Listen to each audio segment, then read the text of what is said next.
Hello, and thank you for joining me for this training video. Today we'll be covering the changes to the files and forms with the new user interface update. We're going to start off looking at the asset file. Here we have the old form on the left and the new one on the right. As you can see, there are some distinct differences, but the overall concept is still the same. The new form can be separated into a few different parts. The top left section is used for the asset number, model number, asset name, acquisition type, and if the asset is listed in the reservation or custody cards when available. The top left section is used for asset number, model number, asset name, acquisition type, and if the asset is listed in the My Assets section.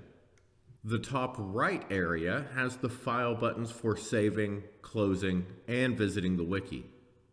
Below that are a series of circles which show images of the asset or model, associated custodian, the checked out to person, or map location, when the location has an address, and the asset's warranty status. The left middle area is where the previous tabs were moved to. Now they're listed vertically and will populate the central data area with data from the selected heading. The data listed under each section heading has remained the same from the previous UI, so the data will still appear in the sections you've come to know and expect. The rightmost middle area is dedicated to notes, with the ability to add a new note up top and existing notes show below, with the most recent shown at the top. The next file we're going to look at is the person or user file. As you can see, the UI has been carried over, and the same general format we discussed in the asset file still appears here.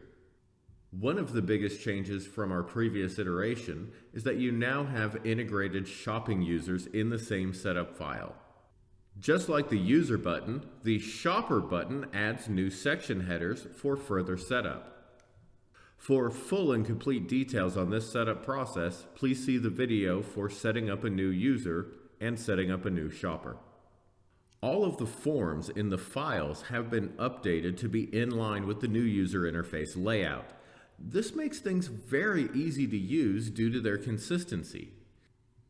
In each case, the ID and name will be in the upper left area. The save and close buttons are in the upper right. The contents of the circles will vary from file to file, but will always be clickable for additional details. The section headers will always be on the left near the middle, and they will always populate the central data area when clicked. Those files with notes will have them appear to the right of the central data area, and information with details related to the creation and most recent modification of the file will be right below it. For customers with standard or higher tier accounts, additional changes have also been made to the Edit Fields and Edit Forms buttons. While the buttons for configuring the files have been updated, their locations and functions still remain the same. Using these options will permit the user to modify the name of fields, add fields and tabs, even select which transactions the fields should appear in, and which security groups can see or update the specific fields. Thank you again for joining me for this video. Be sure to check out the rest of our training videos for any other questions.